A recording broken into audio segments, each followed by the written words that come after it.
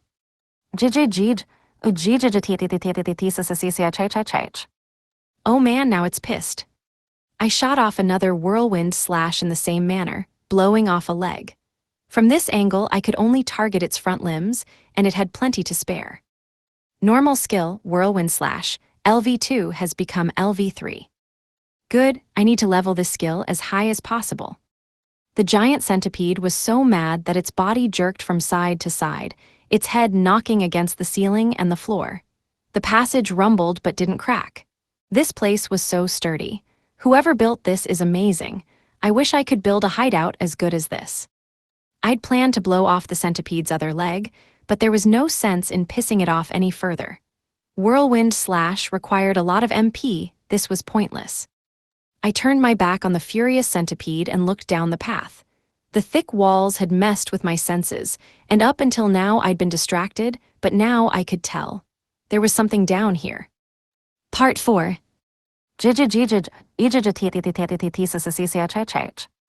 The centipede continued screaming behind me as I approached the ball ribbit and opened my mouth. Come on, it's dangerous in here. It shook its head. I walk now. No matter how much I tried to get it to climb in, it refused. Well, whatever. Luckily, the giant centipede was blocking the path back the way we'd come, so I didn't have to worry about something else coming in, and with the rabbit in my mouth, I wouldn't be able to use my breath attack. Maybe it was for the best. I'd just have the ball ribbit take care of Nina. Gra, I let out a low noise, instructing the rabbit to watch out for her. I tried to keep my voice low so I wouldn't provoke the centipede, but it wasn't screaming anymore. Perhaps it realized there was something down here as well. Psychic sense was telling me that whatever it was lay just around the corner, but the walls were too thick for me to tell what it was, only that it was coming this way. I highly doubted it was a human, even if this tunnel did seem man-made. A monster could have converted it into its base. The centipede was too large, but this place was the right size for pretty much anything else. The ball ribbit followed my instructions and picked Nina up with its ears, settling her on top of its head. It followed close behind me, Nina's legs dragging across the ground. Come on, you'll hurt her. The rabbit gave a little feff and hopped, trying to scoot Nina further up onto its head, but now her head was dragging. The ball ribbit slowly put Nina on the ground, then opened its mouth wide and swallowed her whole. Its body puffed out before it made a gulping noise and returned to normal. I remembered it had a skill called storage, but this was making me nervous. Feff, the ball ribbit made an indignant noise and puffed out its cheeks. Ah, okay. If you're sure about it, then I'll relax, don't get fussy. I turned to check on the giant centipede one last time to make sure it couldn't move, then began my advance down the narrow tunnel. The ball ribbit dragged its body behind me. With every step I took, psychic sense blared that something was coming toward me. It didn't seem that large, and I hoped that meant it wasn't very strong either. It sure was taking its time. Maybe it could sense me as well. Maybe it didn't want to slam into me around a blind corner. We were on the same page there. I wasn't thrilled at the idea of bumping into an unknown monster. I continued on and finally whipped around the corner. In front of me were 2 large bugs. That surprised me. From Psychic Sense's limited function, I'd thought it was just one monster. The bugs were scaled to me the way a large dog was to a human. They were about half my size. Their bodies were red, and they had short antennae and 8 legs. They were segmented into 2 parts, top and bottom. Ants. I remembered seeing something like this when I was first checking out the desert. Species, red ogre ant. Status, normal. LV, 2955. HP, 246-246. MP, 7878. Attack, 213. Defense, 226. Magic, 48. Agility, 187. Rank, C. Special skills. Earth type, LV. Community spirit, LV. Pheromone, LV. Red sand, LV. Resistance skills. Physical resistance, LV2. Normal skills. Bite, LV4. Burrow, LV6. Clay, LV2. Clay gun, LV3. Regenerate, LV3. Title skills. Soldier ant, LV6. What the heck, these were some strong frickin' ants. Not only were they rank C, but they had ridiculously high attack, defense, and agility. They were perfectly suited for close quarters combat. They weren't quite at my level, but taking them on together was going to suck. Even one at a time would be nasty, honestly. None of their skills worried me too much, and they barely had any resistance skills. But if we were going purely off stats, they were even more dangerous than the giant slug. Without fancy skills, they'd probably attack me directly and try to whittle down my HP. I also had the ball ribbit to worry about. I couldn't let either ant slip past me. I really don't want to fight them. Maybe we can resolve this amicably. I stopped and tried to catch their eyes. KKTCH, KKTCH. KKTCH, KKTCH. The red ants let out high-pitched noises. Or maybe they were just gritting their teeth, who knew? The giant centipede kind of sounded like that too. Ballribbit spoke from behind me. They say, leave. Leave? Couldn't they see what was behind us? Gra, Ballribbit, tell them there's a big monster behind us and we're not going anywhere. They know, they still say, leave. Ah, okay, so they want me to die. Guess there's no negotiating. KKTCH, KKTCH. KKTCH, KKTCH. The 2 ants moved before I could say anything else to the Ballribbit, heading straight toward me. Arg, now I have no choice but to fight them. Part 5. The 2 ants marched at me side by side. Halfway there, they slowed down, one taking the lead. The 2 of them had basically the same stats, so it wasn't a case of the stronger going on ahead. This must be strategy. The first one would strike, and the second would wait for an opening. I knew what they were going to do, but whether I could throw them off their game plan was another story altogether. They were fast. I'd have to keep my attention on both of them. In the case of injury, any retreat would have to be immediate. I had to meet all their attacks as they came. I'd start with scorching breath. It was a relief that I didn't have the Ballribbit in my mouth after all. Breath had a long range and wide scope. The ants wouldn't be able to evade it down here in this narrow tunnel. I engulfed their bodies in fire, but they had enough stamina to withstand it. I spread my wings and shot off several whirlwind slashes, striking one ant's face just as it emerged from the flames. KKTCH. It sliced into the ant's head, stopping it in its tracks, but the one in back took over in an instant. KKTCH, it said, and shot clay bullets straight at me with its clay gun skill. Man, that brought back memories. The black lizard had that skill too. These bullets were red, though. Maybe it liked the matching color. I batted away the bullets with my claws and kept my eye on the ants. The one in the back began moving again. Its wound was already healed up. It must have used regenerate. KKTCH, the ant jumped at me mouth wide. Wow, hand-to-hand combat already? This place was so cramped and my movements were restricted, they had the advantage here. Rawr, I aimed a fist at the one jumping at me. I could do this. It would work. The red ant twisted its neck around in midair, and my claws hit nothing. The ant swung back around to bite at my arm. The scales protecting my flesh crunched. I raised my arm and smacked the ugly thing against the ceiling. KKTCH? The ant released me and fell to the floor, but it didn't go down. The other red ant lunged at me, going for my stomach while I was distracted. But I'd been expecting a coordinated attack from the beginning. I was ready for it. Don't think you'll fool me so easily. I took a step back and kicked out at the ant lunging at me. I knocked it into the air and used Dragon Punch, smashing it away into the tunnel. It twisted in midair and managed to land on its feet. These guys were tougher than I expected, but at least I got it away from me. I could pick off the other one while it made its way back to me. Rar, where did the other ant go? Oh, it's checking on its friend. Did they realize they're no match for me? The two ants looked at each other and nodded, then charged. Oh, they're attacking together now. Damn, they're smart. Still, I've got ranged attacks.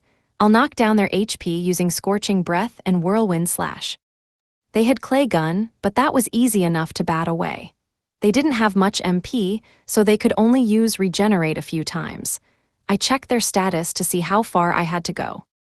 Species, Red Ogre Ant. Status, Normal. LV, 2955. HP, 232-246. MP, 2178. Species, Red Ogre Ant. Status, Normal. LV, 2755. HP, 86-246. MP, 5678. Oh hey, I already did a lot of damage. I've got the advantage here. I should let them eat another blast of Scorching Breath. I could suck in more air and blast the ants with a fiery gust of wind as they charged at me. There was nowhere for them to go. They couldn't dodge. That would do some damage. The two ants stopped moving. Their dwindling HP appeared to have drained their courage, but they were already too close. I wasn't letting them get away. If they wanted to escape, they should have run as soon as I prepared my breath attack. Take too much damage and you start to run out of options. I used Scorching Breath, flames covering my vision. I followed up with a Whirlwind Slash right into the flames. The blades cut through the fire, and I heard a thump. Did it hit something? The flames died to reveal a wall of red sand blocking the path. They'd used clay to wait out the fire. As soon as it died, the wall crumbled and clay bullets zipped toward me. The ants were coordinating their attacks. The path was too narrow to dodge. I had to deflect them with my claws. But even with both hands, I couldn't stop them all. They just kept coming. My instinct was to guard with my wings, but they'd just charge me. The bullets I couldn't smack away got through, and I thrust my right shoulder out in front of me, taking the damage there. On cue, the two ants leapt at me together. I withstood the pain from the bullets, pulling my shoulder back and adjusting my stance. Don't panic. They're just draining the rest of their MP with clay and clay gun. They won't have enough to use Regenerate. If I could finish one off, that would assure my victory. KKTCH. KKTCH. They returned to a single file formation, despite that not working last time. And yet here they were, going back to their old plan. Did they think it would go differently, or were they just defaulting to the basics? It was tempting to go for one and ignore the other. Getting rid of one would win me the battle for sure. But that would leave me open to a pylon if I couldn't take care of them fast enough. Why the heck was an ant rank C anyway? It was like two quick little rock dragons coming at me. Screw this desert. I focused my attention on the ant in front. I had to prioritize defeating that one first. I swung my tail around and struck out at its face. KKTCH? It opened its mouth as wide as it could and bit down. Good. That was exactly what I wanted. It'd latch on just like that and let me take care of it once and for all. With my tail, I swept the ant's body into the air and dug my claws in where the two segments connected. KKTCH. The red ant couldn't take the pain and loosened its grip on my tail, releasing me. I stabbed my claws in, not letting go. I bit down on its neck as hard as I could. KKTCH, KKTCH. It shrieked in pain, its legs flailing. These things were so tough. That had to have done a ton of damage, though. Time to finish it off. I glanced at the other ant rushing toward me and circling around from the left. It lunged for my side. It was too cramped for me to dodge. Even backing up wasn't an option. Under normal circumstances, I'd grab it and fling it away from me. Fighting this battle by the book would have just meant guarding against their attacks while advancing with my own. But that would go on forever.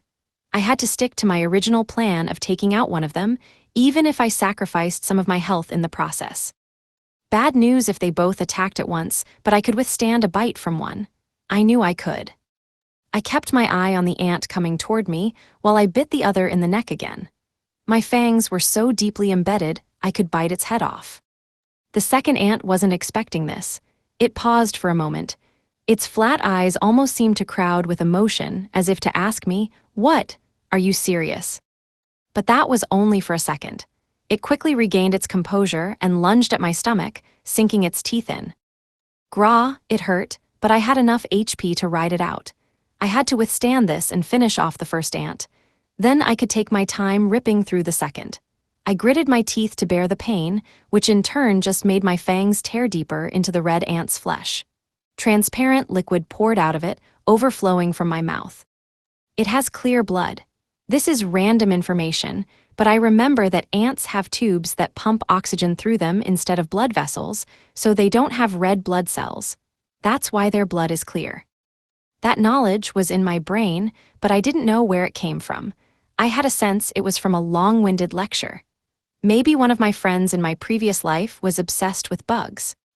I kept the ant firmly between my teeth as I pulled my claws out. Tear it apart, die already. KKKKTTTCCCH. The ant shrieked, flailed, and finally stopped moving. Yes, I did it. Gained 432 experience points. Title skill Walking Egg, LV activated. Gained 432 experience points. Plague Dragon LV 36 has become LV 39. Whoa, that experience was delicious. C rank monster. I was over halfway to my max level. No time to celebrate. I still had an ant gnawing on my stomach. I tossed the corpse of its friend to the ground and jammed my claws into its back. I curled up into roll, waiting for the right moment. I spun to gather momentum and then flung the ant upward. KKTCH? The ant struck the ceiling, then ricocheted back to the ground. I used roll again, mercilessly mowing it down over and over. It let out a short scream, and then it was over. Gained 432 experience points. Title skill Walking Egg, LV activated. Gained 432 experience points. Plague Dragon LV 39 has become LV 42. I cancelled roll and stood up. Victory, but with some nasty damage to my stomach. Special skill Dragon Skill Powder, LV 4 has become LV 5. What? That skill leveled up too. Fef, the ball ribbit came up from behind and cast rest. Our stats were so different, it took 3 spells before my wounds even began to close. Thanks, ball ribbit, but save the rest of your MP for telepathy, okay. Vefs. Not only did the ball ribbit have clean, it had recovery magic and telepathy. Not to mention it could use storage to carry Nina around. At first all it did was eat my food, but now I couldn't live without it. I'd befriended the ball ribbit initially for its burrow skill, but now I felt like it contributed more than I did. Part 6. Phew, I let out a sigh of relief as I turned to the dead ants. One of them was nearly decapitated, and the other's body was crushed, fluid seeping out. Squished ants were disgusting when they were huge, even if I was pretty used to seeing dead monsters by now. Fef, the ball ribbit started licking at the corpses. Typical ball ribbit. It opened its mouth wide and bit into an ant's head. It snapped off easily, and the rabbit chomped down noisily. Isn't Nina in your stomach right now? I hope she doesn't get coated in red ant guts. Anyway, my level went up a ton.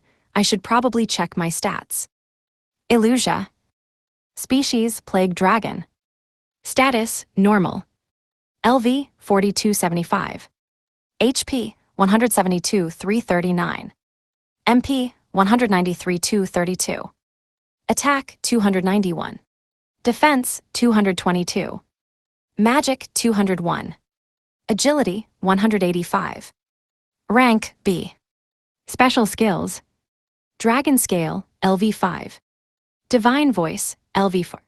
Grecian Language, LV 3. Fly, LV 5. Dragon Scale Powder, LV 5. Dark Type, LV. Wicked Dragon, LV. Automatic HP Recovery, LV 3. Psychic Sense, LV 4. Resistance Skills. Physical Resistance, LV 4. Falling Resistance, LV 5. Hunger Resistance, LV 4. Poison Resistance, LV 5. Loneliness resistance, LV6. Magic resistance, LV3. Dark resistance, LV3. Light resistance, LV2. Fear resistance, LV2. Asphyxiation resistance, LV3. Paralysis resistance, LV2. Normal skills. Roll, LV7. View status, LV6. Scorching breath, LV5. Whistle, LV1. Dragon punch, LV3. Disease breath, LV3. Venom fangs, LV3. Paralyzing venom claws, LV4. Dragon tail, LV2. Bellow, LV2. Meteorite, LV2. Nutcracker, LV3. Human transformation, LV4. Whirlwind slash, LV3. Neckbreaker, LV3. Title skills. Dragon King's Son, LV. Walking Egg, LV. Klutz, LV4. Just an Idiot, LV1. Infighter, LV4. Pest Killer, LV3. Safety First, LV1. Liar, LV2. King of Evasion, LV2. Protective Spirit, LV7. Itty Bitty Hero, LV5. Wrongdoer, LV6. Calamity, LV5. Chicken Runner, LV3. Mr. Chef, LV4. Dastardly King, LV4. Stalwart, LV2. Giant Killer, LV1. Ceramic Artisan, LV4. Clan Boss, LV1. Laplace Interference Authority, LV1. Hell yeah, I'm almost over 300 attack. If I keep going at this rate, once I get to max level, no giant centipede will stand a chance against me. Once I leveled and evolved, I would obliterate that bastard. I would have my revenge. As soon as my stats were all over 350. Depending on my next evolution, I might even make it to rank A, and then I'd pick up that many-legged freak and smash its head against the ground. Was rank the highest you could go? My next evolution could be my final form. I mean, the ranks are based on the alphabet, right? It didn't make any sense that the people in this world would say A or B rank. It was just a system to make it easier to understand my power level. Special skill, Divine Voice. LV4 is unable to provide that explanation. I wasn't even asking you. You don't ever tell me anything that doesn't relate to skills and levels, and even then you pick and choose what to tell me. You're absolutely worthless as a helpline. The tunnel was clear, though the thought of running into some other nasty thing made me hesitate. But the centipede was still behind me losing its mind, so we had no choice but to go on. I turned down the path, and once again psychic sense picked up several monsters down the corridor. Damn it, there was no end to this. This place really was a nest full of monsters. The only source of light was the tunnel entrance, and this far in, it was pitch black. My night vision was much better than it had been when I was human, but it still wasn't great. The best move might be to just go back to the light and wait for the monsters to come to me. Chances were whatever it was lived down here and was therefore used to the dark. They might even have skills specifically evolved for low light. Turning to the ball ribbit, I saw it had activated Illuminate. 2 fireballs slowly rotated around it. This was what I assumed the skill was for in the first place. Gra, can you go a little brighter? Fef, the ball ribbit understood me and nodded. A third fireball joined the first 2, and all 3 got a little brighter. Man, the ball ribbit was all grown up. What was its fireball maximum? This rabbit had so many skills. The people of this world should domesticate ball ribbits, one for every household. Arg, but then the country would suffer from a food shortage. Too many ball ribbits would overrun the world, and then they'd have to eat each other. I'm just freaking myself out at this point. Fef, the ball ribbit shot me a suspicious look. Crap, I forgot it could just use telepathy to spy on my thoughts. I was pretty sure I had to be actively focusing for it to hear them with any real clarity, but I couldn't run the risk of making it mad. I didn't want it to turn off the lights.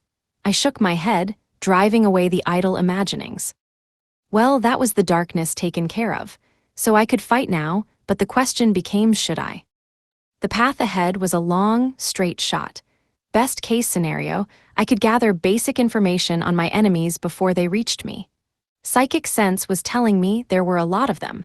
I only wanted to fight the ones I absolutely had to.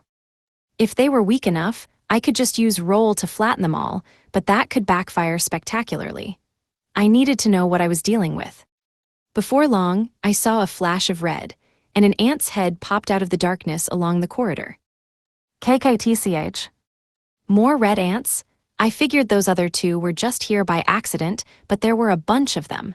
There were two more behind the leader. KKTCH. KKTCH, KKTCH. Give me a break, 3 of them. Could I even handle that many? Well, I had just leveled, I was in my best shape ever, and it wasn't like I had a choice. They were good for experience points. Guess what, Ballrabbit? You're gonna have a lot to eat today. I'll cheat and use my knowledge from my previous life to make a mountain of preserved red ants in soy sauce. Though for my serving, I'll just stick with plain sauce, thank you. Another 4 ants joined the party. I wasn't sure if it was due to their fallen companions, but they were all very clearly enraged. This was like facing off against 7 little rock dragons. Even one of these guys would be overkill to destroy a village. Maybe the first 2 were just supposed to hold me off until the rest of the crew could get there. Jigar, I made a little noise and unconsciously took a step backward. I was scared. And no, I can do this. I know a battle tactic that works even in close quarters, and I'm not alone. I have the Ballrabbit and Nina. If I considered the ant skills and tactics, I could come up with a solution.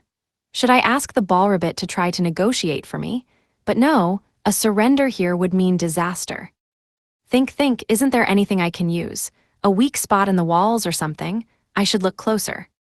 Glancing around, I caught sight of a fragment of the red clay wall the ant had made.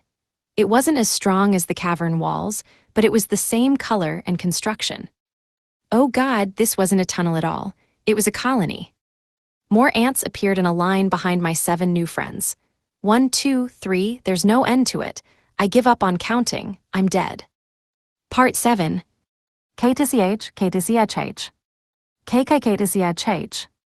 KKTCH. KKTCH. KKTCHH. KKTCHH. KKTCHH. The army of red ants pushed forward. Calm down, just calm down. Panic won't help anything.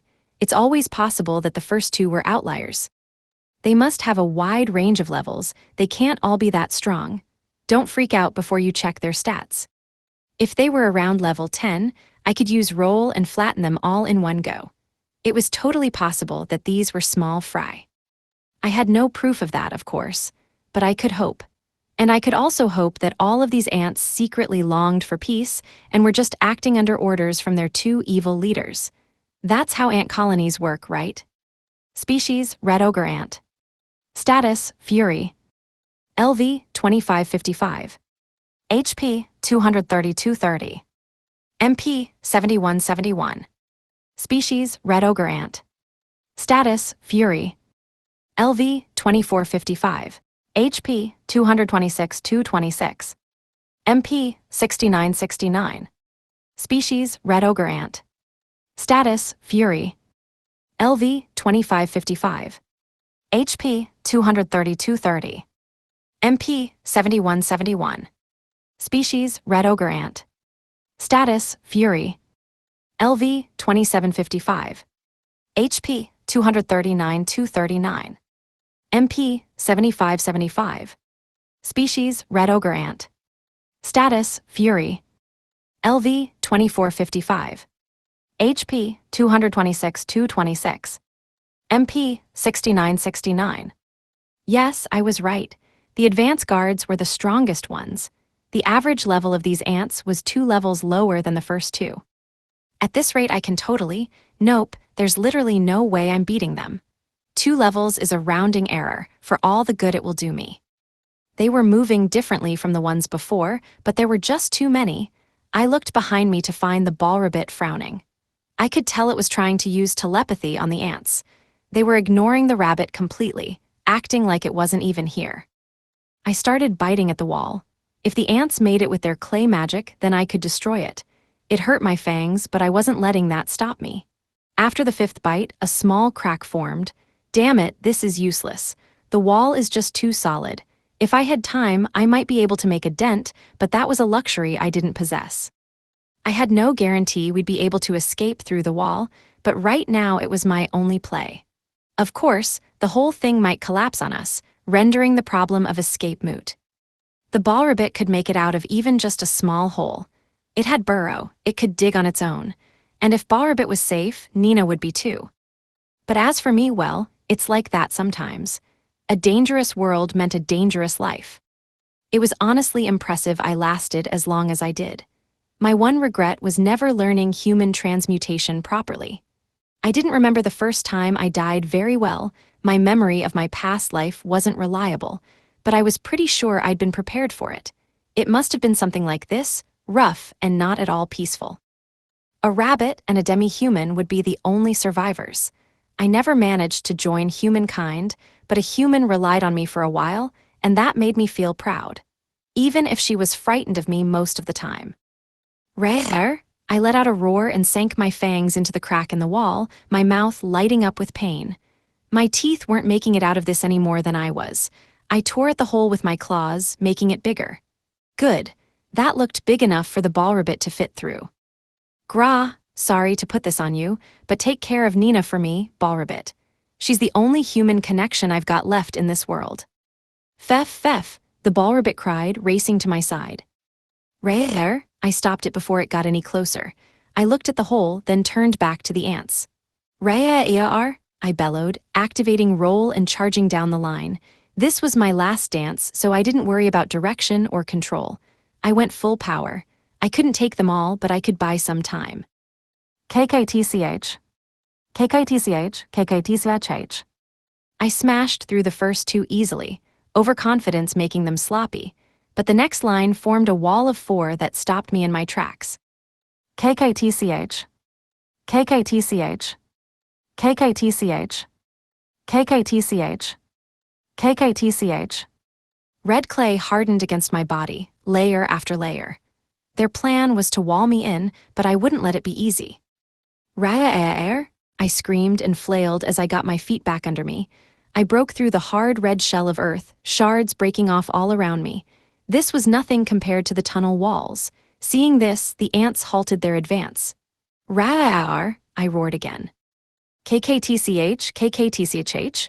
The ants backed up, a few of them circling behind me to block off my escape. I have no intention of running. Surround me all you want. I swung my claws through the air, bracing for counterattacks. Come at me. KKTCH. The ant in front lost its momentum, flagging at my show of intimidation. I skewered it, killing its low-level butt in one blow. Image summary: a manga-style image depicts a dragon surrounded by attacking ants. Gained 384 experience points. Title skill Walking Egg, LV, activated. Gained 384 experience points. Plague Dragon LV42 has become LV44. The ants' anger transmuted into panic, but they didn't retreat. From their perspective, they had me cornered. They weren't the type to give up an advantage. The tenacity of the first two proved that. Part 8. Tension swept through the line of ants, but they didn't stop their slow advance, surrounding me on all sides.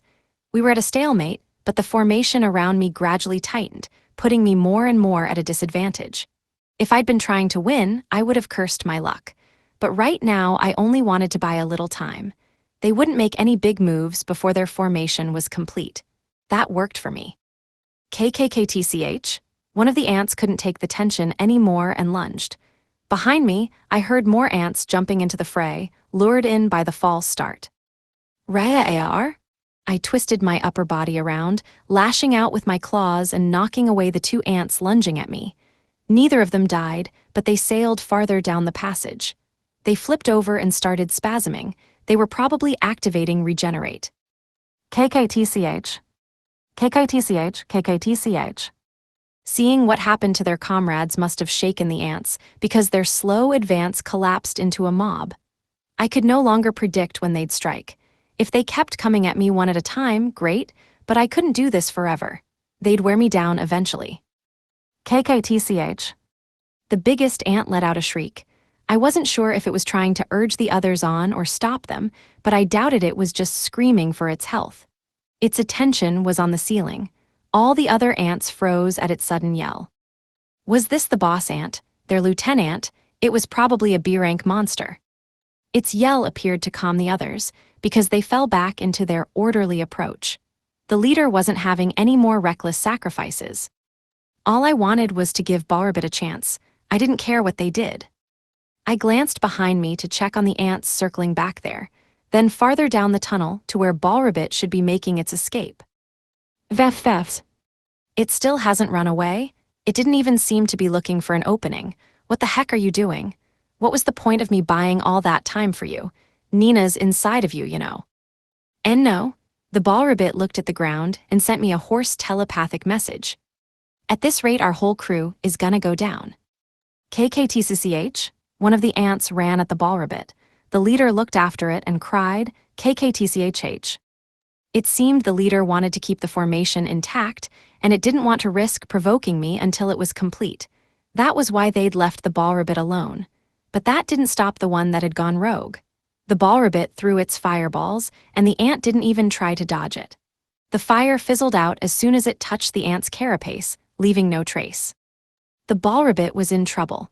I sucked in as much air as I could, swinging my neck and blowing out disease breath in an arc all around me, targeting the frozen battalion of ants. Noxious air bloomed. KKTCHH. I used the moment of confusion to whip my tail around, knocking through my enemies and clearing a path toward the Balrabit. I reached it just as the rogue ant opened its mouth wide. I bit into its back. KKTCHH? My fangs sunk in deep, and I lifted it high into the air before slamming it against the wall. Its body cracked as it hit the ground, but it healed immediately using Regenerate and was back to charging at me in an instant. A moment later, the whole army of ants followed suit. When the two scout ants attacked me in tandem, that freaked me out. But one at a time? No problem. I kicked and punched at them as they approached, then scooped the Balrabit into my mouth and ran for safety. Well, the giant centipede was blocking the entrance, so I was running toward a dead end. But I had to escape. I couldn't let it end like this. I should have leveled up disease breath after all. If only I hadn't spent so much time agonizing over every possible outcome. As expected, the entrance was still blocked by the centipede's huge idiot body. I figured this was the end, but suddenly the centipede began to scramble backward. Wait, you could have gotten out this entire time. I thought you were stuck. Clearly it didn't want to take on an army of ants. Perfect, I could just slip out after the centipede. Salvation, I couldn't believe it. I really thought I was going to die. That's an inefficient way of backing up, though. It's just flailing its silly legs around. But who was I to judge a centipede's grace? Its cry sounded decidedly pained. Hey, my dude, let's call a truce. I rolled down the path after the centipede. It was moving slower than usual, but even that was pretty quick. Maybe this whole time what I thought was its head was really its butt, and its butt was its head. No, absolutely not. A centipede with heat beams shooting out of its ass was too much, even for this desert. And I'd seen it gobble down those demi-humans with its mouth. GGGGGTTTTTCCCCCHHHH. The giant centipede's body emerged from the tunnel, and I slipped past it and out into the open air. My relief was short-lived, though. The sight greeting me was horrific. About 30 red ants clung onto the giant centipede's tail. Apparently, they weren't very pleased with it blocking their front door. I raced past them as fast as I could, glancing behind me just in time to see the army that had been advancing on me engage with the centipede. GGGGGTTTTCCCCCHHHH. The centipede tried to twist away, but the ants pinned down its tail. The other group split into two formations to avoid its bite attack, completely pummeling it. All their energy focused on biting through its thick skin. Those red ants were freakin' scary. The giant centipede curled up its body, trying to whip them off, but it just couldn't shake the horde of ants. The group pinning it was too heavy. Its speed, its greatest weapon, had been taken from it. Red light gathered at the centipede's mouth as it prepared its heat beam, but it fizzled out almost immediately. Giant centipede, bro, you used up all your MP fighting me. You used heat beam on me so many times. The master of the desert, defeated by a group of ants, unable to raise a single leg in its own defense. The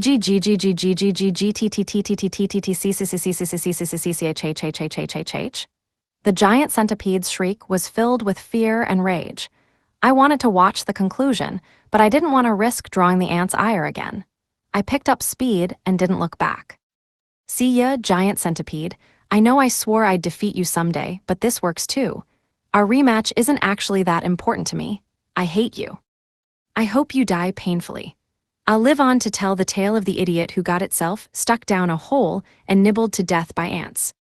Interlude, the hero's epic tale, Act 2. Part 1. Its instincts were so sharp for a wild animal. It charged right at me. I shook the blood off my sword and sheathed it. Letting out a sigh, I sat down on a nearby boulder and shot a glance at the garpanther I'd just slain. It did have the skill animal instinct. I really wanted to test out my new cursed sword, Vampire Princess, but it would have been overkill on such a low-level monster. No sense in dragging the battle out. Watching animals suffer bored me. Why was I still waiting for those idiots anyway? I was beginning to think the rumor of an encroaching plague dragon was just that, a rumor. Chances were the men would return to tell me that big, evil, ranksy dragon was just some giant lizard. In that case, I would no longer have a viable excuse to take poor former Knight Commander Adolf out of jail. When I'd asked the bishop for permission, he kicked me out, saying he wouldn't release a prisoner just for some idiot merchant's delusions. He'd always been a thorn in my side, but recently he'd begun to actively undermine me. Didn't he realize who he had to thank for the sweet life he enjoyed? I'd managed to convince him to send a scouting party, and if there was a plague dragon, then and only then would he allow me to take the former Knight Commander on a field trip. The bishop had probably only agreed because he knew there was nothing to the rumor after all. As I stared at the horizon, I saw movement. Finally, the scouting regiment was back. 5, 6, 7 of them, 8 had set out. Probably couldn't fill out the party with experienced soldiers. Some rookie must have gotten his head crunched off by a giant sand centipede. Hang on a second, the commander isn't here. Hagen's gone. I fully expected glowing looks of triumph, but instead I was met with tears and straining horseflesh. There wasn't anything chasing them, but whatever was out there must have frightened them so badly it didn't matter. But a plague dragon wouldn't leave 7 survivors. There were a few injuries, but nothing serious. Maybe after they realized there was no plague dragon, they simply refused to come back empty-handed and picked a fight with another monster. I stood up and called out to them. Hey, what happened? Where's Hagen? The scouting regiment rode in close, and the soldier in front dismounted. Hey, Lucia, what are you doing here? My curiosity got the best of me. I wanted to know if the merchant made a mistake. I thought Hagen would keep you all safe. 2 men toward the back were practically crying. Illusia, it's terrible. There really is a plague dragon out there. It ate Hagen. H's horse threw him and he ran away, but then... There really was a plague dragon? Wild. And in the Harani desert too. I'd only seen them in books. And it ate Hagen? Well, he always had been impulsive. He claimed to have fought a dragon before, but those subpar skills of his made me doubtful. How did so many of you get away alive? Pretty generous of the plague dragon. Was it just low level? It was entirely possible that these idiots just didn't know what they were looking at. The church might not even believe them. This wasn't enough evidence for the bishop to let Adolf go. I needed Harani's gentry far more terrified than one devoured captain could make them. It was definitely a plague dragon. It defeated Hagen as easy as breathing. Well, I'd never found Hagen particularly impressive. I could defeat him in the span of a breath or 2 myself. A plague dragon was more than a match for him. Those who went into battle without the view status ability were just tragically amusing. They had no concept of their own powers or the power of the enemy. It was almost sad.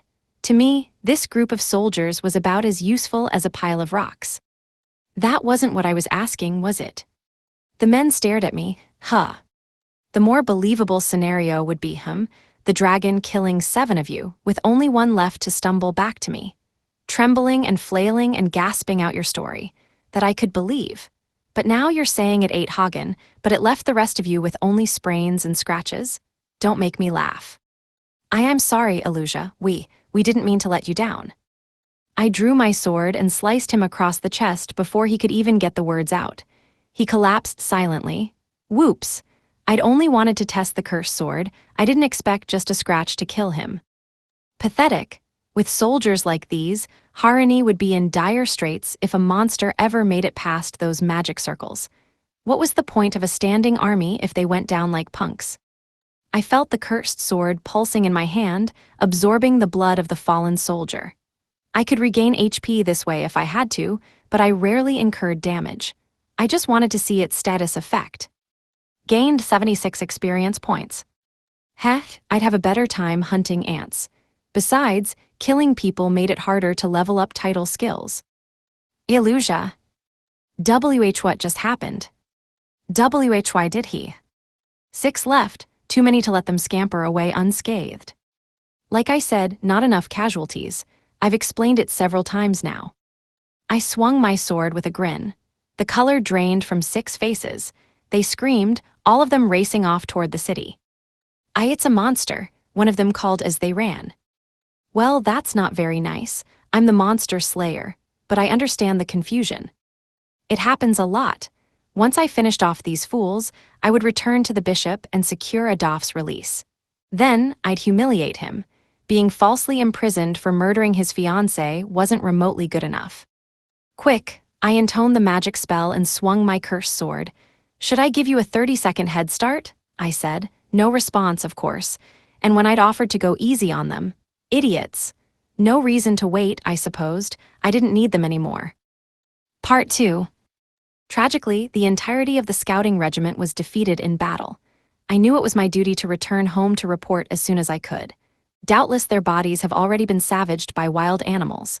Once I have assured the city's safety, I will of course personally apologize to each of their families and return what remains I can find. It was just a simple gesture, but I hated bowing my head, especially to this prick of a bishop. All he did was mooch off my hard work. He should be the one groveling to me. But as they said, where might is master, justice is servant. I just needed to be patient. Dealing with him the way I wanted wasn't worth the trouble of finding myself on the church's bad side. Still, when the bishop's usefulness dried up, I'd just kill him. It's been so long since you were last home, Elusia, said the bishop. I thought I told you to take this time to rest. Despite claims that the rumors of a dragon are false, I couldn't relax until I knew the truth. When I risk myself, I risk the world, but I had to know. And now I do, so there are no problems, are there? Did you do this? I don't know what you mean. He had warned me not to get involved, and I'd noticed some strange men following me, no doubt put up to it by the bishop himself.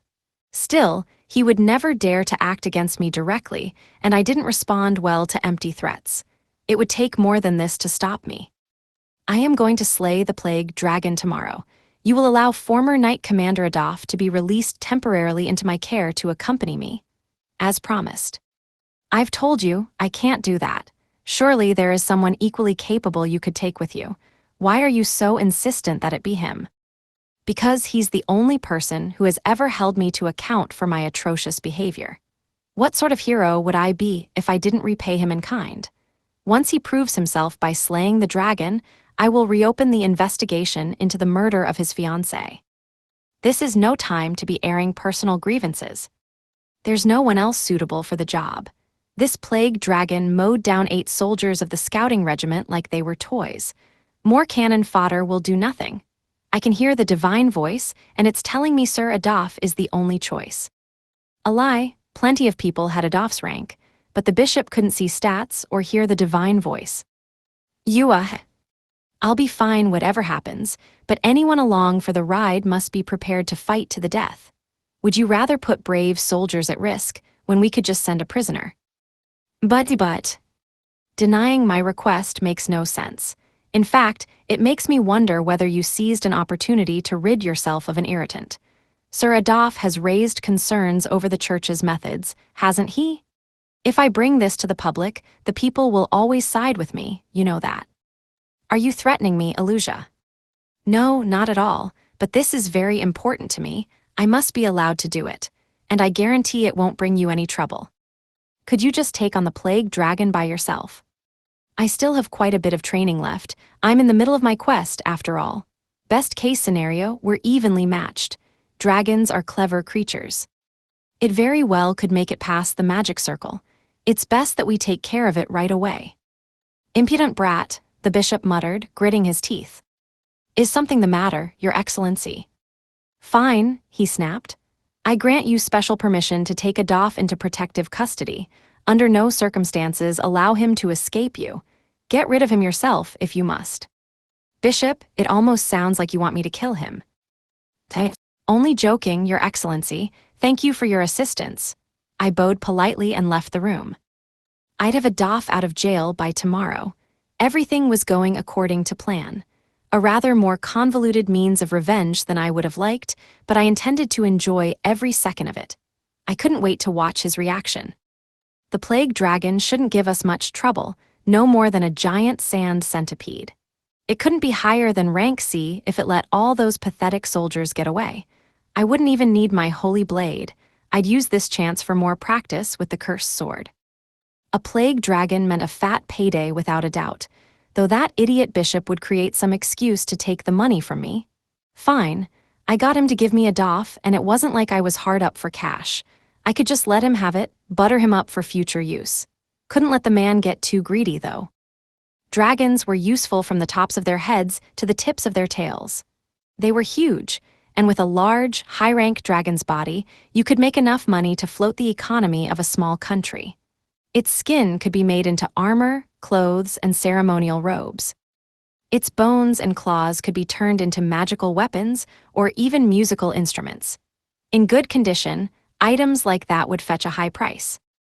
You didn't get enough dead dragons for there to be traditional ways to cook them, but they were certainly edible. In Harani, dragon meat was used in curses or as offerings. If the dragon had high magic, its eyeballs could be used to see long distances or even into the future, although mileage varied. Their magic waned quickly. They were impractical in proportion to their value. Dragon armor and weapons were so rare that I'd love to add them to my collection, barring any weird curses or status effects, although even those would be interesting. I'd have to ask the divine voice. I could always test them on a few people before I used them myself, standing at a safe distance and laughing the whole time. Bonus story, The Girl's Faraway Journey. Part 1. Maria. Deep in Noah's forest, far from the village, an apprentice mage and a swordswoman were hunting. The apprentice mage was a young girl named Maria, and the swordswoman was called Melcia. They weren't out hunting for food, though. Maria had asked Melcia to train her. That training was why Maria had made up her mind to leave the village and journey far from home. But Melcia seemed to have a special interest in Noah's forest, so they elected to make the village their home base and make frequent trips into the woods. Maria wanted to grow stronger, following the river and traversing deep into the forest. Melcia was only too happy to come along. In Maria's village, travel into the depths of the forest had traditionally been forbidden, eroding gradually to a formality. It was simply not done. Melcia had been asked to investigate strange happenings by the mayor herself, allowing her special dispensation. In this world, only the victorious grew strong and leveled up.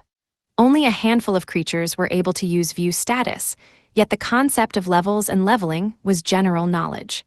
And the only way to level up was to fight and kill your enemy. Maria, you can still use magic, can't you? I'll chase it over to the left target there. Use your magic. Okay. Currently, the women were engaged in battle with a giant red spider called a tarantula rouge. Its purplish, poisonous tongue dangled out of its mouth as it faced down Melcia. Maria followed Melcia's instructions and readied her staff, channeling magic through it. The tarantula rouge's eyes locked on Maria, legs bending like it was poised to strike. It seemed to realize instinctually that she was about to use magic, ready to cut her off before she could. Melcia waited for the right moment and swung her sword toward its head. Ha! But the tarantula rouge was fast and quickly skittered backward. Melcia predicted the maneuver, charging forward, swinging her sword once, twice, 3 times. The tarantula rouge's body veered aside. It dodged the first 2 hits, but the third one struck it on the head. Eugh! Fluids spattered everywhere. It backed up, head turned upward. Melcia knew what it was about to do. This was her fourth battle against a tarantula rouge. The spider's mouth was filling up with poison. It kept its head pointed skyward so it wouldn't overflow. The poison's range was wide. Melcia had two choices: circle around the tarantula rouge's back, or take the risk and try to kill it from the front before it could use the attack. It lowered its head and stretched out its tongue, opening its mouth wide. Gotcha! Melcia thrust her sword right into the tarantula rouge's open mouth, stabbing the base of its tongue. The strength left its legs, and they buckled, engorged stomach hitting the ground. Ugh! Purple, foamy liquid gushed from its mouth. The light faded from its eyes. I got a little poison on me, but that shouldn't be a problem. Melcia pulled her sword out and shook it off. Blood and venom sprayed through the air. It's done. She turned to find Maria standing there, still holding her staff. A ball of magical light bloomed from the tip. Sorry, I forgot. The whole point of being out here was Maria's training. It was pointless if Melcia killed the enemy all by herself, and now Maria had wasted her magic for nothing. Water magic, aqua ball. Maria shook her staff. A ball of water formed in the air, then dropped to the ground, bursting and splashing onto the earth. She didn't want to waste her magic, but she needed to practice her spells. Melcia knew that. She felt awful. I'm so sorry, I shouldn't. It's okay. I'm grateful you even agreed to help me in the first place. All I did was force you to waste your magic. And no, you didn't. Melcia looked down silently for a while. Maria waited for her to gather herself and decide what they would do next. Should we go a little deeper into the forest today? No, Melcia said after a moment. We're already beyond the chasm. Not even people in Ruja go this deep. There are rumors of dark dreams and even carbuncles. Some people even say this forest stretches all the way to the Harani Desert, where a very cruel tribe of people live. Melcia squinted into the forest. Dark dreams, carbuncles, the Harani Desert. Maria repeated all these words she'd never even heard before. Dark dreams are sort of black monkey monsters. Their rank see they're very intelligent and move in groups of 8. When they fight together, they have the strength of a B-rank monster, or even higher. There's no way we could take them on. Our rank B, that's strong. Maria's shoulders slumped. Maria, you seem so anxious to follow the river. Are you searching for something in particular? It's kind of hard to explain. Maria was searching for a black dragon, a plague dragon. This dragon carried Maria to safety after she was attacked by a little rock dragon, then saved her from a pack of wolves, and had even helped her look for Dawes when he went missing. She had taught the dragon human language and even given him a name. Not one person in the village paid attention to her, but the dragon listened to every word she said almost as if he were human. The last time she'd seen the dragon, he defeated the little rock dragon terrorizing the village, raised his claws to Maria, and left. But she just knew that there had to be some misunderstanding. She hadn't seen the dragon since, but her mentor, Marielle, told her that she saw him fall into the chasm. Maria was sure that if she followed the river, she would find him. She doubted Melcia would believe her if she told her this story. Everyone was afraid of plague dragons because they were known to be evil creatures who ate humans. People in the village would call her crazy. I won't force you to tell me if you don't want to, but if you want to keep going deeper into the forest, you need to gain more experience.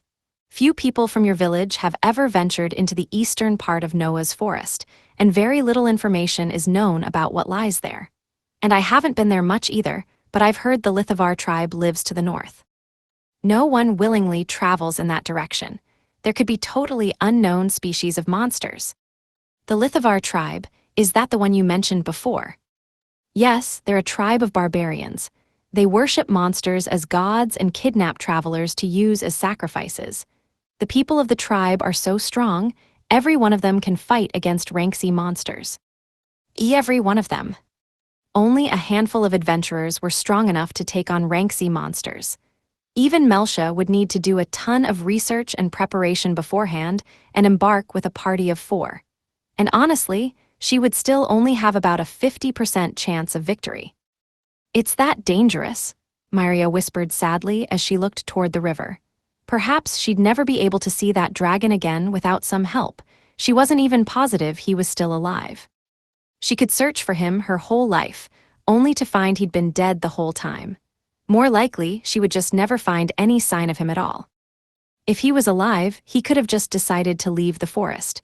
He might attack her the moment he saw her and kill her horribly. It wasn't out of the question. After all, he did swipe at her before he left. Do you have a specific place you'd like to get to? Myria shook her head.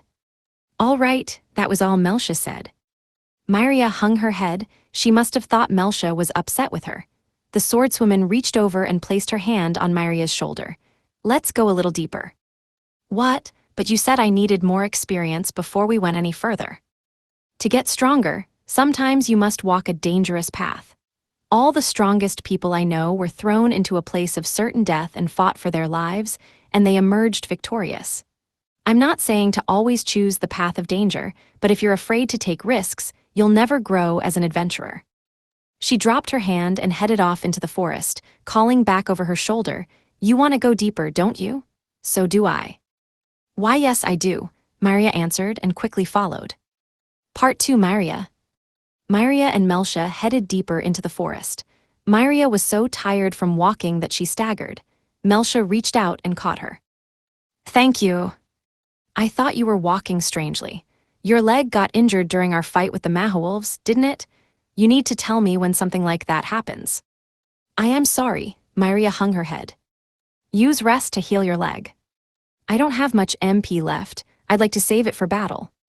Melcia made an exasperated noise. Let's turn back for today. I know I said sometimes it's good to choose a more dangerous path, but we shouldn't push our luck. I'm sorry. We're in uncharted territory. Who knows what might show up? I get it. I'm glad you understand, Melcia said, looking around. It's been awfully quiet since we fought those Mahawolves. She put a hand on her chin. After they killed one Mahawolf, the rest of them ran away. She thought they'd given up awfully quickly, but maybe they were running from something else entirely. Many monsters were able to sense the presence of others. And Mahawolves especially were able to communicate with members of their pack and alert them of danger up ahead. Myria, let's get going. Before she could finish, she heard footsteps. Falling silent, she turned in the direction of the sound. TMP, TMP, TMP. TMP, TMP, TMP. Whatever it wasn't stopping. Melcia, is that? Melcia hastily covered Myria's mouth with a hand and pulled her down to the ground, making them both a smaller target. The sound of the footsteps drew closer fast. Whatever it was wasn't giving chase. Sometimes it stopped, as if in hesitation, but then the sound started up again. It didn't seem to have sensed them. At first, Melcia had thought it sounded like human footsteps, but as it drew closer, she changed her mind. There was just something about the way it stopped and started that made her think of an animal. TMP, TMP, TMP. TMP, TMP, TMP. It was taking the long way around, but it was definitely getting closer. I was careless. It's basic practice to make sure a fleeing monster isn't responding to an outside threat, especially in uncharted territory like this. Up until now, Melcia had always explored well-traveled regions of the forest, with the cave as the only exception. This was a rookie mistake. The mystery monster continued to make its meandering way toward them. Occasionally it would stop, then sprint forward a bit, like a carefree child. It was unreasonably creepy. I think it knows we're here. Melcia grabbed the hilt of her sword, ready to draw it. Myria covered her mouth with both hands, frantically trying to hold back a scream of fear. At last, the footsteps stopped, very close by. At least a minute passed, but the monster didn't move. Melcia almost began to wonder if it had left, but she didn't hear any departing footsteps. It was so quiet. Myria couldn't take the suspense any longer and slowly lifted her head. She brushed against the greenery, making it rustle. Voo-woo! A loud, raspy cry echoed around them, and the tree right in front of Myria toppled over, revealing a giant body 2 meters long. Its eyes were pure white with no pupils, and a large horn erupted from its forehead. Its hands and feet were taloned like an eagle's. Its spindly legs struggled to support its huge body, and it slumped forward with a crouched posture. A big snake stretched out from behind like a tail. In fact, it was its tail. Eek! Myria let out a scream of horror. It's a Phidietis, a lower rank sea monster. Myria knew rank sea monsters. The little rock dragon that attacked her village had been one. They couldn't take on a monster like that, no way. Melcia leapt up and drew her sword. The Fidietis swiped its talons through the air with a lunge. Melcia leapt to the side, the monster's talons carving out a chunk of earth right where she was a moment before. It moved into the same attack, once again aiming for Melcia. She evaded it again, but this time it followed up with its opposite arm. Vurea. She couldn't dodge that one, but the Fidietis's posture was so unsteady that its swipe had no force. Melcia stood her ground and parried with her sword. She tried to jump backward, but the snake tail whipped around behind her, where she couldn't track its movements. A pincer attack by a single creature. Damn it! SSSSHHHHH, the snaketail lunged at Melcia. Fire magic, fireball. The attack shot from Myria's staff, headed for the snake. Both the snake and the main body of the monster went still. Melcia batted away the talons with her sword and jumped backward, kicking the snake in its head. She hit it again, this time with the back of her blade. A loud wham of impact rang out as the snake's head hit the ground. She would never be able to pierce its scales, so a blunt force attack would have to do. Maybe she could knock it unconscious. SSSSSHHH? It wasn't enough to knock out the tail. The snake head reared up, enraged. The main body also appeared agitated, slamming its talons into the ground on either side of it. Chunks of earth flew. Even if it's on the lower end, it's still a ranksy monster, Melcia said. And I'm not sure we can outrun it, judging by how fast its footsteps sounded. Isn't there any way to defeat it? You know about this monster, right? What about its weaknesses? It'll be nearly impossible with just two of us. I need a whole team. Most Fidietises lived deep in the forest, and their speed meant hardly anyone survived an encounter. All known information was annoyingly nonspecific. Melcia had known it was a Fidietis by the sound of its footsteps. The snake section had sensed their body heat and alerted the rest of the monster to their presence. Melcia had considered the possibility that all its starts and stops were due to inefficient communication between separate parts of the body, but watching them fight together defeated that theory soundly. At least the main body's senses didn't appear very keen. Vuo, the Fidietis sucked in air and moved backward. The snake followed its lead and retreated as well. This reminded Melcia of the Taranturouge. She recalled hearing that the Fidietis had scorching breath. Should they run or charge? She didn't know scorching breath's attack range, and she had Myria to think about. Melcia raised her sword and lunged forward. The Fidietis must have thought she would keep her distance because its reaction was slow. She used the top of its hand as a step to jump higher into the air, stabbing at the inside of its mouth. How's this taste?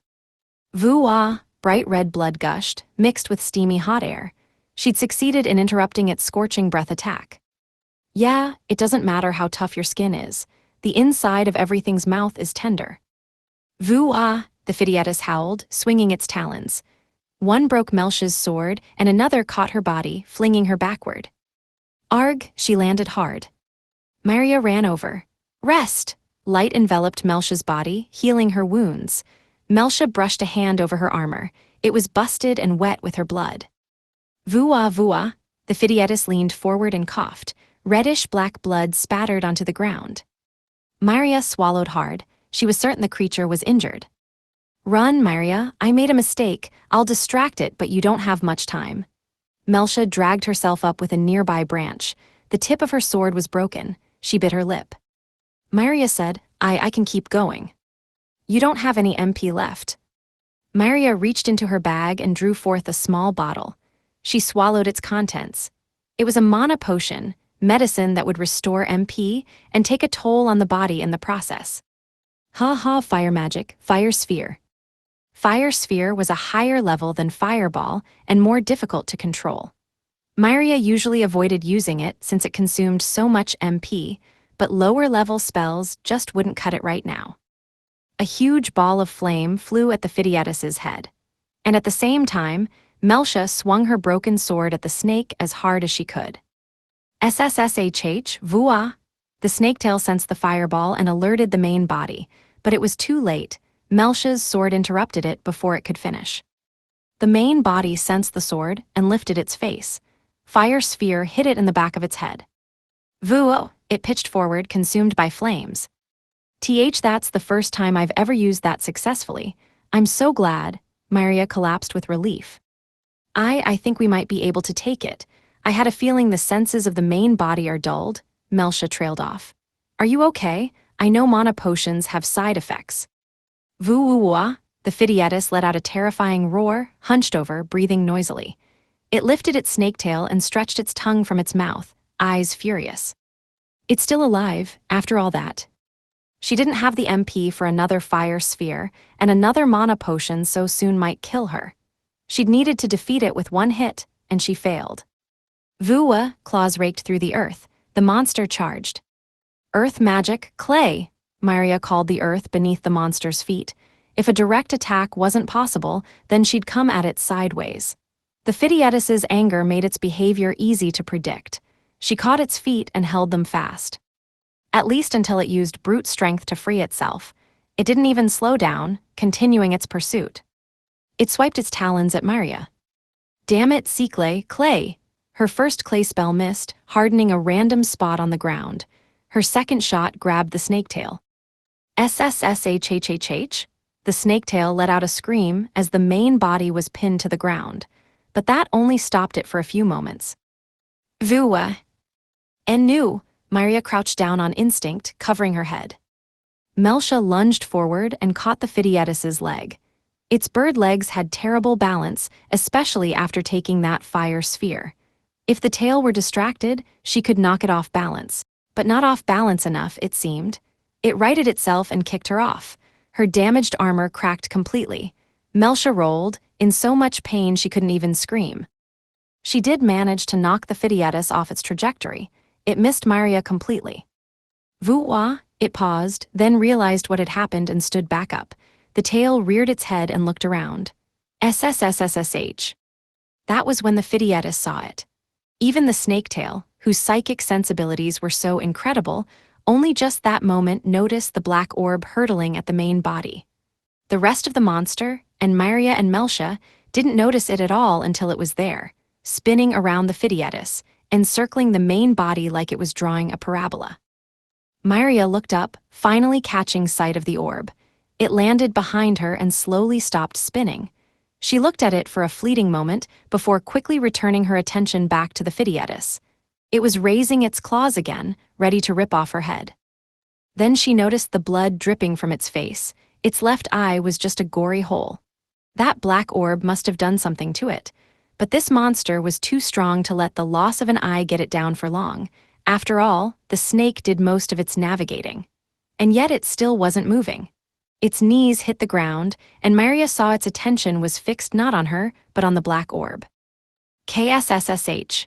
The orb was no longer an orb, it was a large black lizard. She knew that monster. It was a venomous reptile that lived in Noah's forest, Venom Princess Lacerda. It was dangerous, but it very rarely attacked groups. Voo-wah, the Fidietis grabbed at its eye and fell forward onto the ground. The black lizard's venom worked quickly, circulating through the monster's body. Since its eye was so close to its brain, there was no saving it. SSSHHH, SSHHHHH, SSSH. The monster's tail flailed, urgently trying to rouse the main body. Maria stared at the scene in shock, then heard little footsteps behind her. She turned and saw the black lizard approaching. Why you saved us? She crouched down. The lizard froze at the sound of her voice. After a moment, it carefully continued toward her, staring at her face. KSSH. Then it turned away, heading to the riverbank. Not looking back, it began to walk downstream. Maria had no idea what just happened. If it was hunting, why would it just abandon its prey? And if it had saved her, well, it didn't seem to care for her very much. Maria stood up and rushed over to Melcia's side. The swordswoman was covered in blood and lying motionless on the forest floor. White magic, rest. Light enveloped Melcia's body. Her eyelids moved weakly. Maria let out a sigh and fell to her knees. Will we ever make it home safely? Melcia's sword was broken, and Maria had already used her last resort mana potion. She wanted to stay here until Melcia got up, but the Fidietis's tail was still moving.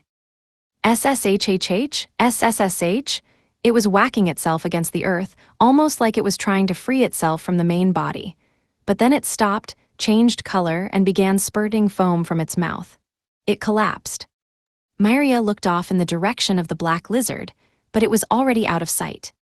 Bonus story 2, The Slime's Tale. Slime, rank F+. A dark green monster with no fixed shape. Can survive for a week on just water and weeds.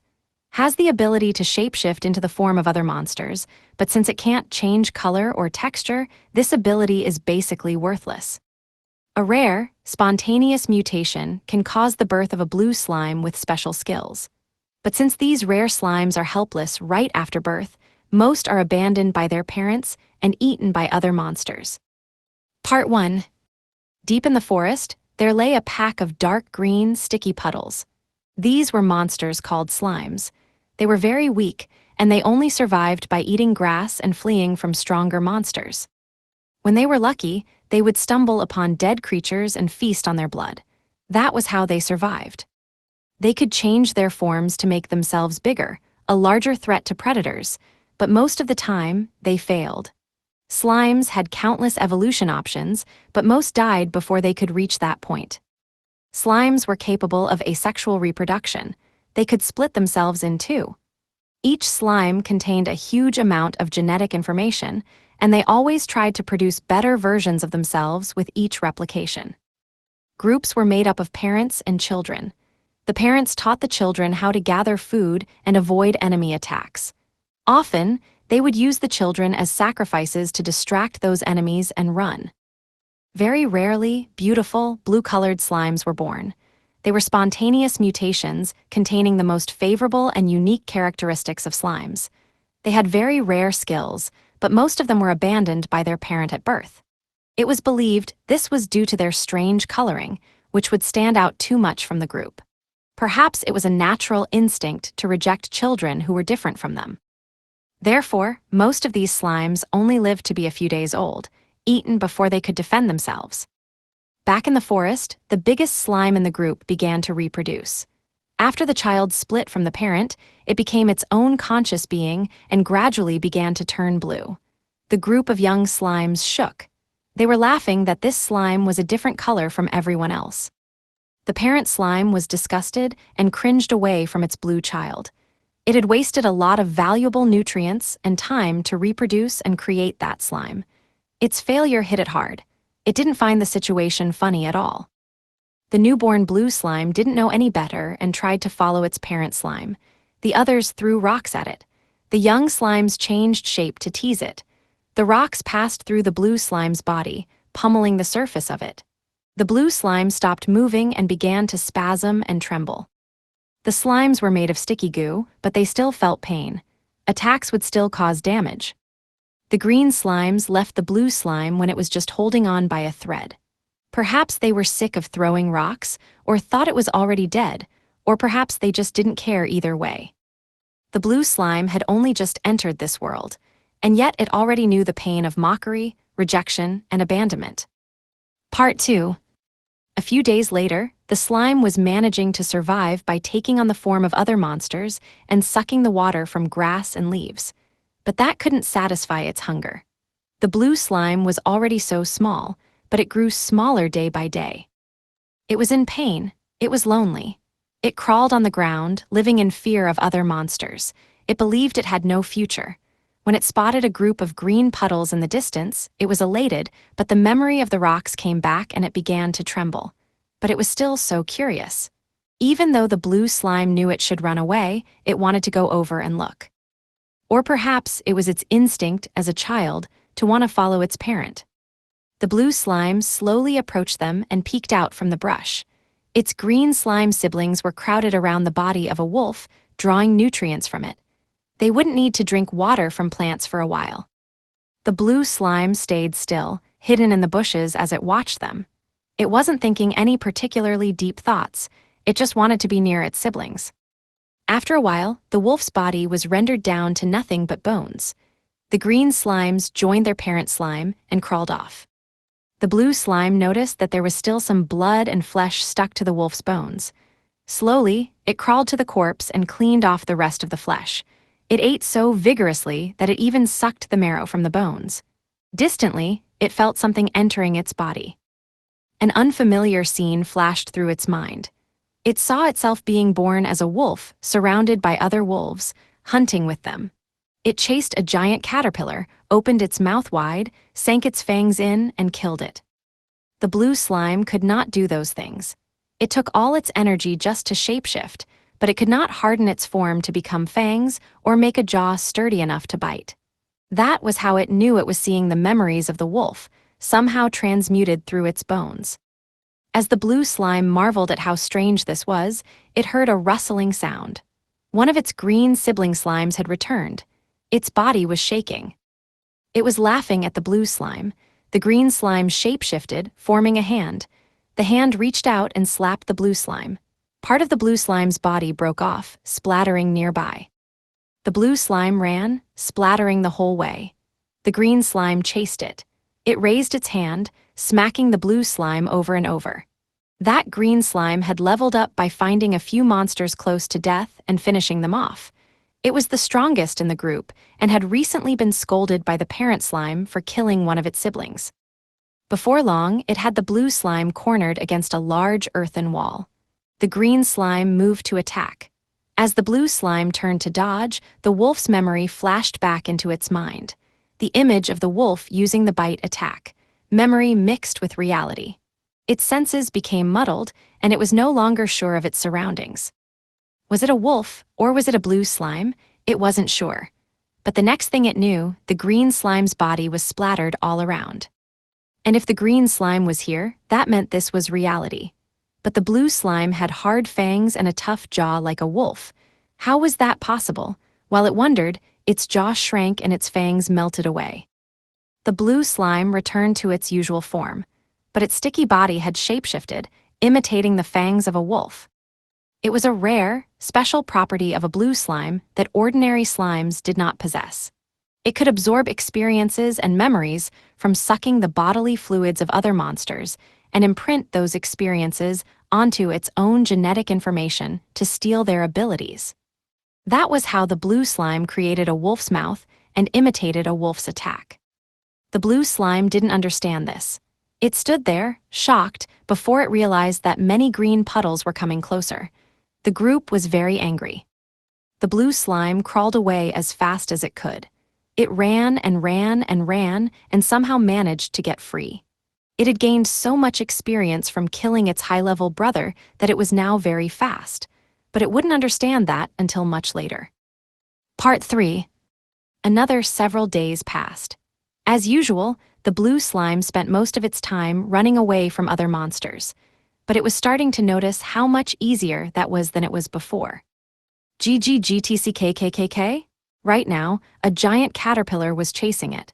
That was the monster it saw in the wolf's memories. The blue slime wondered if it could bite the caterpillar and kill it just as the wolf had. I am a wolf. Why am I running from a lowly worm? The memory that lay dormant in the blue slime's mind seemed to cry out. It used all its energy to imagine the form of a wolf, and then it turned into one. It was still blue and transparent, but most certainly a wolf. Aauo, the blue slime howled. The caterpillar trembled and then started to run. The tables had turned. The blue slime cornered the caterpillar and bit into its side, knocking it against the ground. The caterpillar stopped moving. The blue slime shapeshifted back into its original form, climbed onto the caterpillar, and began sucking out its bodily fluids. Another wave of memories washed over it. A caterpillar was eating a bright red flower. The blue slime had once tried to drink from that same flower, but its body started to feel numb, so it stopped. That flower contained a weak poison. The caterpillar ate the same flower, and its body also grew numb. But the caterpillar did not care and kept eating it. Then it ate another one just like it. Its body wasn't numb anymore. It ate another and another. Now its body didn't get numb. In this memory, the caterpillar acclimated itself to the flower's poison. The blue slime drained the caterpillar's blood and ate all of its meat.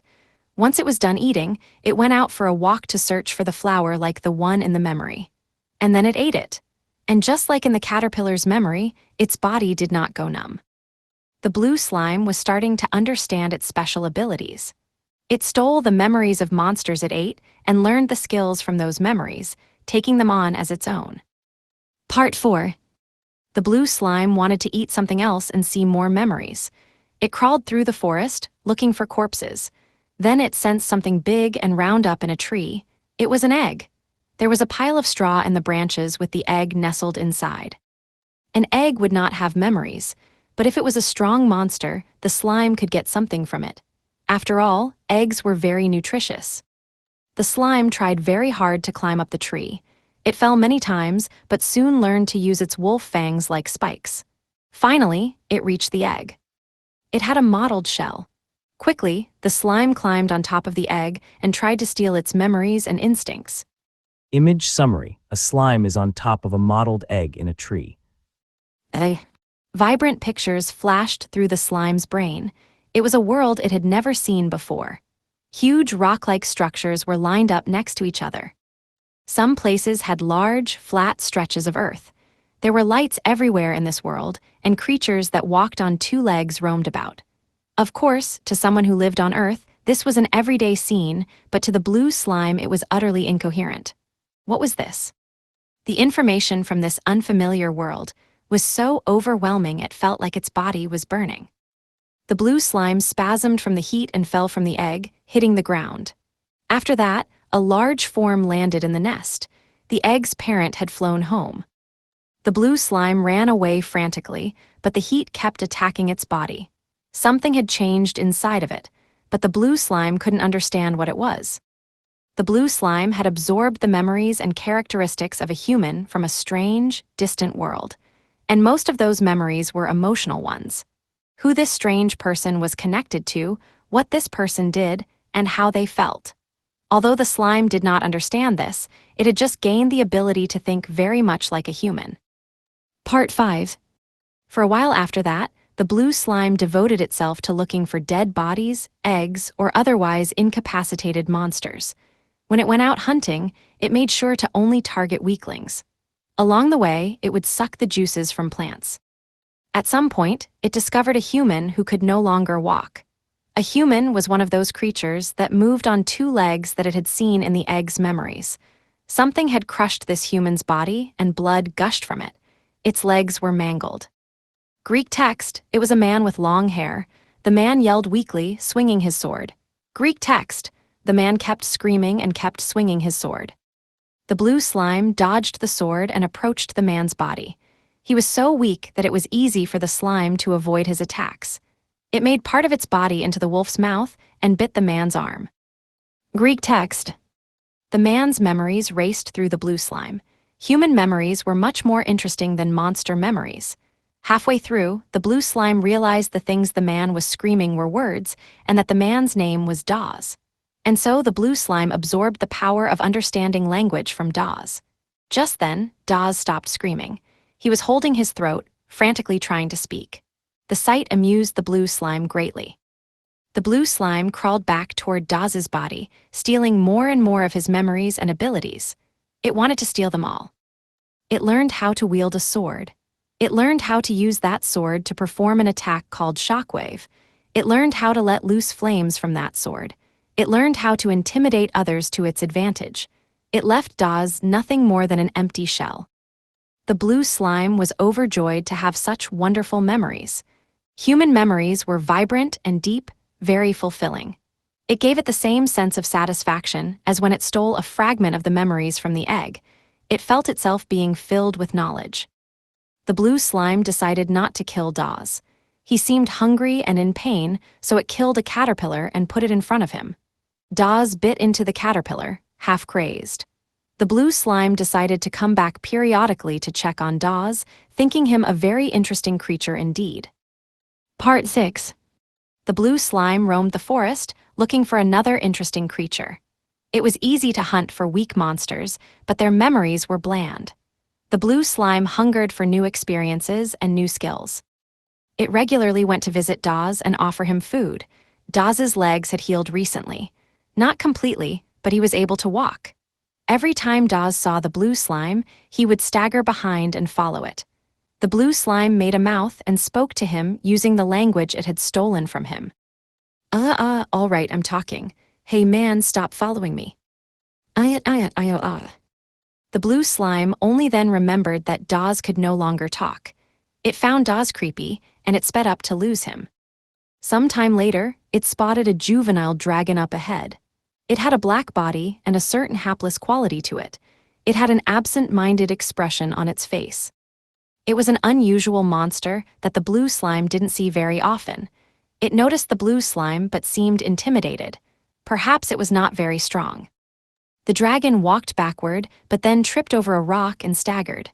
The blue slime thought it might be able to beat a monster like that. It moved closer. The dragon curled up into a ball and sped away. The blue slime did not chase after it. If the monster was that fast, it might be strong too. For some reason, the blue slime felt like it had met that dragon before. It thought about it, but it could not remember. It didn't realize that the egg it met so long ago was a dragon's egg. No wonder it couldn't remember. Still, it couldn't quell the instinct. Part 7. One morning, letters appeared in the blue slime's brain. It was in the language that it had stolen from Dawes. Gain special skill, Divine Voice LV1. The letters lined up and echoed in the blue slime's head. It resembled the sensation of thoughts being embedded directly into its brain when it stole memories from a creature. You really screwed things up.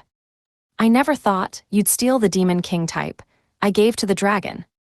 The letters kept lining up in its head. I'm not angry, actually I'm happy. I had no idea that there was a flaw in Laplace. That could interfere with memories and skills during reincarnation. The blue slime understood the words, but they made no sense. It thought very hard. Who are you? Special skill, Divine Voice. LV1 is unable to provide that explanation. It refused to answer. Gained normal skill, View status LV1. Another strange thought immediately came into the blue slime's head, but it didn't understand. This is a gift, you can have it. It will help your skill steal ability. The blue slime understood that.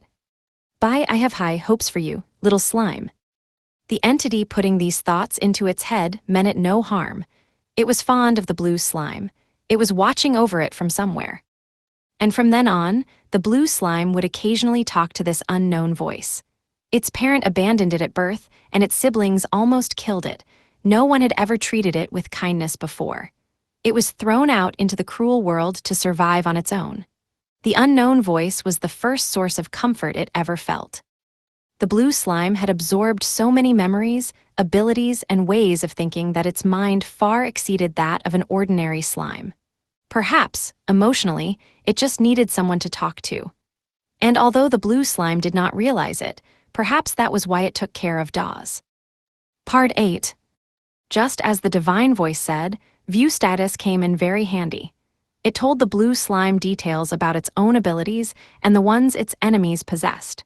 Thanks to View status, it discovered it had an ability called Skill Steal. View status let it see all the skills it had taken from other monsters too. It also taught it about the most important thing in this world, leveling. The slime used its power very efficiently to defeat monsters and gain experience points. One day, it asked the Divine Voice something. Divine Voice, what is that flower? Matros, value E. Divine Voice, what is that monster called? Greywolf, rank D. Divine Voice, where are you right now? Special skill, Divine Voice. LV3 is unable to provide that explanation. What are you doing? Special skill, Divine Voice. LV3 is unable to provide that explanation. When can you tell me? Special skill, Divine Voice. LV3 is unable to provide that explanation. Why won't you tell me? Special skill, Divine Voice. LV3 is unable to provide that explanation. Day by day, the blue slime hunted monsters, gaining skills and experience points. And it kept talking to the Divine Voice. The more it spoke to it, the more it leveled up. If it kept leveling up, perhaps it would answer all its questions. Divine Voice, what is my title skill, Demon King's Fragment? That was one of the abilities the slime saw on its status screen. Title skill, Demon King's Fragment. This skill only belongs to a creature who possesses a fragment of the Demon King who terrorized the human world. The Demon King is a legendary monster who appears once every 5,000 years to attack human villages. It can force monsters and humans to do its bidding and has the power to facilitate their growth. Force humans and monsters. The blue slime wondered if that was why Dawes was following it. And if so, perhaps it could control other monsters as well. Part 9. One day, the blue slime found 2 dead bodies at the bottom of a cliff. It thought them to be human children. It wanted their bodies before Dawes could get a taste of them, so it changed itself into a spider and used its silk to descend the cliff. As it got closer, it realized the children's bodies were holding hands. It wondered if there was some reason for that, but it did not understand. The blue slime dissolved the children's flesh and went inside their memories. The bodies belonged to a pair of siblings, twins. Twins were an unlucky symbol in their village, and these children had been shunned all their lives. The twins only ever had each other. Their parents were always angry and forced them to sleep in a dirty shed. One of them contracted an illness, and the other one caught it too. The villagers were afraid their illness would spread to everyone else, so they threw them out. Once they left, the little sister died. The older brother held hands with his sister and threw himself off the cliff. Their memories stopped after that. The blue slime sucked out their memories. Once it was done, it talked to the divine voice. Slimes and humans are very similar. It remembered when its green slime siblings threw rocks at it. It and the twins shared the experience of being shunned by their parents because of how they were born. The slime felt empathy for the dead humans. What do you think, divine voice? Special skill, divine voice. LV9 is unable to provide that explanation. By that time, the blue slime had already gotten divine voice up to level 9. After that, the blue slime used the skills it had stolen from other monsters to track down its slime family. After viewing the children's memories, it began to think back on its own infancy. It wanted to destroy those feelings. Since the slime knew where to go, it found its relatives quite easily. The dark green slimes were down by the river. The blue slime assumed the form of a monster called a clay bear. The green slimes scattered like baby spiders. The blue slime followed the parent slime. The parent slime would go near the child slimes, then hide, trying to distract the blue slime with the children. Every time it did this, the blue slime got very annoyed. The blue slime swung the clay bear's large arm and crushed the parent slime. It only took one hit. Green slime splattered everywhere. There was nothing left. Gain 12 experience points. How fragile. The blue slime felt ashamed that it had ever felt an attachment to such a thing. It felt satisfied that it had killed its parent. Normally, slimes were weak monsters. The blue slime vowed to stay alive by any means necessary.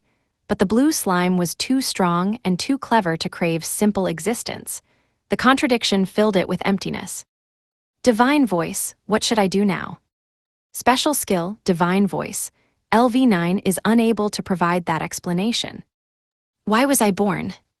Special skill, divine voice. LV9 has become max LV.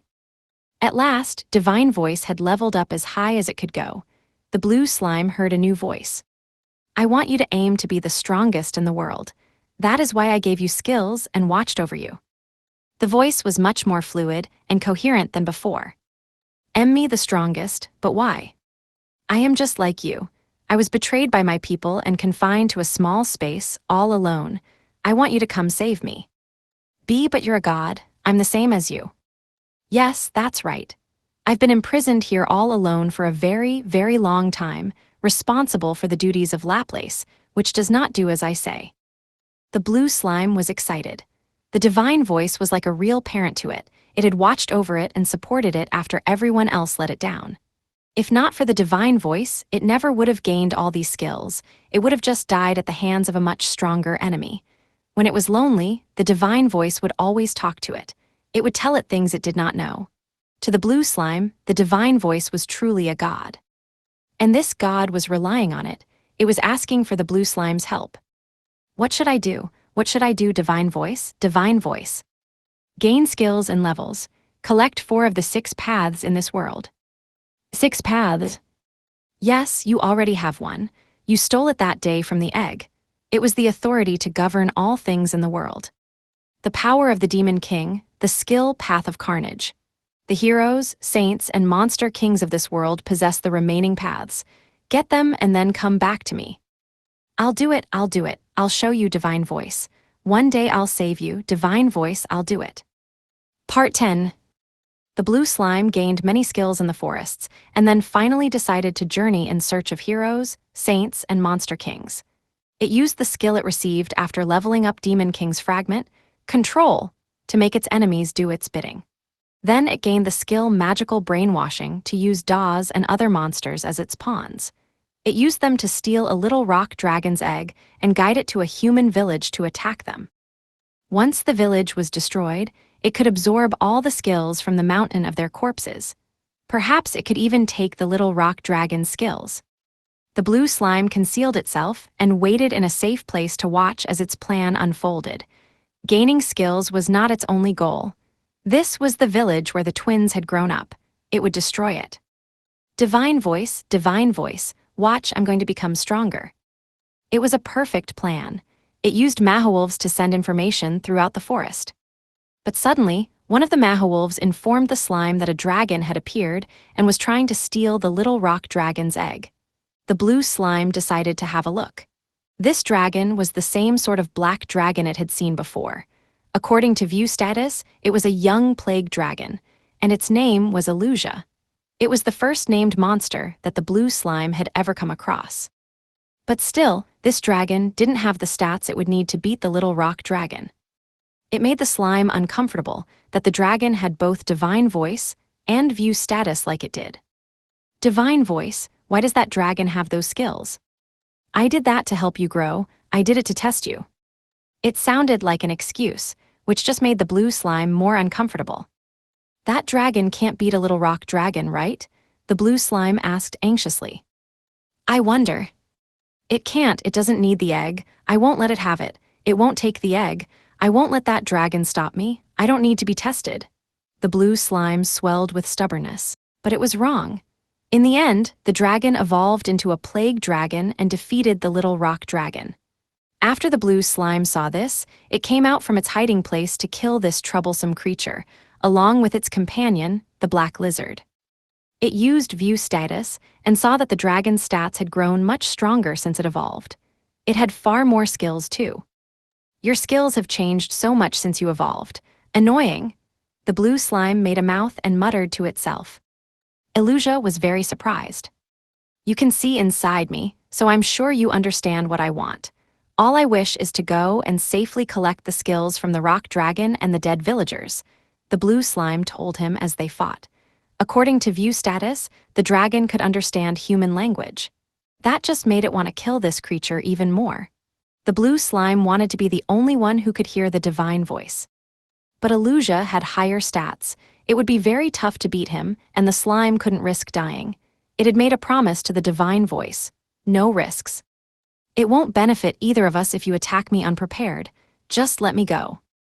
Illusia ignored it and kept attacking. Haven't you realized yet that it's no use? Give up. Run away. I'm not fast enough to catch you too, even if I gave chase. As I've said, I have no desire to fight you. But no matter how much the blue slime tried to talk to him, Illusia wouldn't give up. It was so annoying. Why did the dragon want to interfere with its plans so much? This was such a waste of time that, halfway through, the blue slime changed its tactics. It had recovery magic.